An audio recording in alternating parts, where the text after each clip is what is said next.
Hello guys, আসসালামু আলাইকুম। আপনাদের মাঝে আজকে একটি ভিডিও নিয়ে আসলাম। দেখেন ভিডিওটা কীরকম। এই ভাইয়া এক প্রবাসের এক পুলিশকে একটি ফুল ধরতে দিয়ে কি একটা চালাই খাটিয়ে তাকে সুন্দরভাবে প্রপোজ করলো। তো তার হাতে যে চিঠিটা রয়েছে সেটাতে প্রপোজের একটি লেখা। তো এটা লেখা দেখে তারা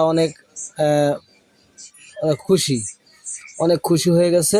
তো এটা আপনারা ভিডিওটা দেখে অনেকেই বুঝতে পারতেছেন কি একটা চালাই খাটাইলো আমার এই প্রবাসের এক ভাই প্রবাসের এক পুলিশের সাথে কিভাবে তাকে প্রপোজ করে দিল।